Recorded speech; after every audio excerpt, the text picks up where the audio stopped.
experience with Sear was enjoying the Alcoholic Vibe single from Fondle, which I loved.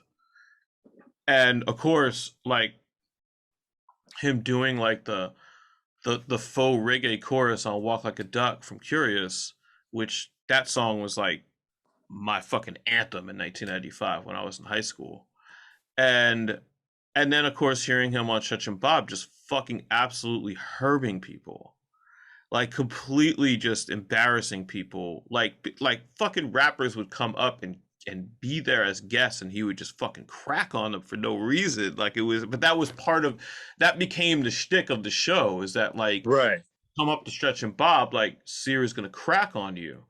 And obviously the caller segments that everyone these days has probably heard, that was like his main role on the show, was to just herb motherfuckers. And so, I'm 19 and I'm like kind of shaking in my boots because I'm like, oh man, this dude gonna clown my shoes. Is this guy gonna fucking clown my face? Like, what's he gonna do?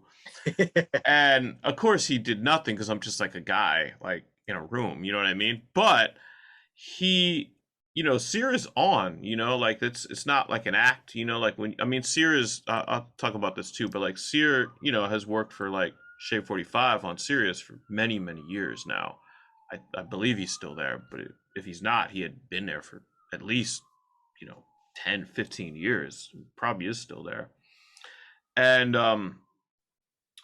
you know, he is that guy, he's always on. And so like, he did add some levity to the sessions and I remember it, but my personality, especially then, it was really reserved. You know what I Right. mean? And like, and I socially, like when people are like super outward like that and outgoing, it kind of makes me like kind of close up a little bit more and just kind of play the background and let them have the stage. You know what I mean? Not that I was ever really in a position to own the stage, socially at that age and in that role anyway. But in general, like people that are like super on it like that, I get like super quiet, like, and I just sat there like trying not to do anything that would get me made fun of. Like that was like the entire goal of that session was to not fuck up any recording in any way, to not get made fun of and get herbed by this dude. And so I did accomplish that. I did not get clowned as far as I remember. So to me that was, but I'm just saying like that was like a real thing for me and it probably was completely ridiculous. But that was a real thing. Like to this day, me telling this story, like that shit was so real, at the time that like I literally, like when the session ended, rather than like trying to socially interact with Sear and like maybe make a friend or at least have a cool interaction in a session, I was just terrified of being clowned. So like when he left the session or the session ended, whatever happened, like it was more of an accomplishment in my mind that I didn't get clowned rather than that we had a good session. It was super weird. I mean, that's that young shit. You know what I mean? Like Right. He's when like, you're, I could breathe again. yeah, exactly. And it continued. Like Sear is one of the few people that continue to intimidate me for zero reason.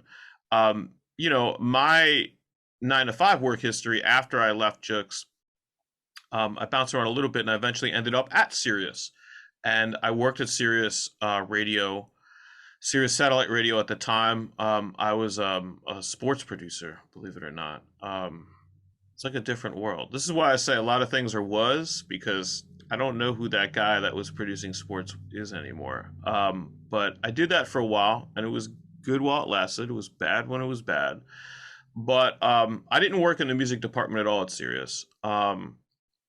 And Sear I would see in the hallway all the time, and of course he didn't really remember me, because why would he? And I would nod, you know what I mean? But I never like got up the gumption to be like, hey man, I recorded you back in the day, like just wanted to say what's up. I never did that. Like I never got up the guts to do that. I just would always just see him in the hallway and be like, what up, man? And like that would be it. That's funny. Why were you subconscious? It was a subconscious thing. You're afraid to get roasted. I think so. Yeah, there's no other reason. Like I have I don't know, man. I've tried and I've talked about it, like, not being intimidated by other musicians or personalities or whatever, and that's part of being an engineer. It's also part of Right. being a producer and part of, touring. It's part of everything that you do in music is to like not show your cards. You know what I mean? But and then when I worked in at Sirius, I was dealing with like sports celebrities on a regular basis. Like I knew all kinds of people. You know what I mean? I had like famous athletes in my fucking cell phone. Like I that was just part of the deal. So like I was always involved in like, celebrity from a very young age. But it's not about how famous somebody is. I guess some people are like that, like if they met fucking like um I don't know, who's like the most famous actor right now? Uh Fucking The Rock or some shit. Like they would be intimidated just because of that person's fame.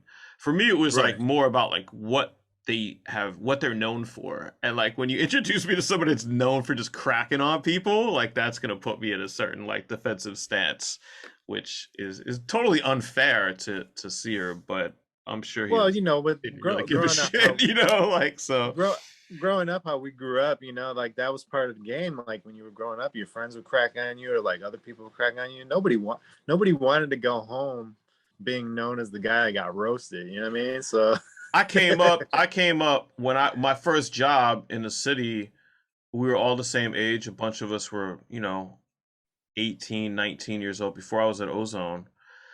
And we would clock out and stand outside of the stock exchange. We were runners at the stock exchange. That's what I did right after I got out of high school while I was going to IR to recording school. And the routine was we would clock out and stand in a cipher and diss each other. And that was like what I was used to, So none of it was like this, oh my God, I've never seen anyone say your mama before. It was like all like very familiar to me and fun to me, but not from I didn't he was like the king of that shit. So I didn't want to be up right, in that. yeah, You know what I nah, mean? Like nah.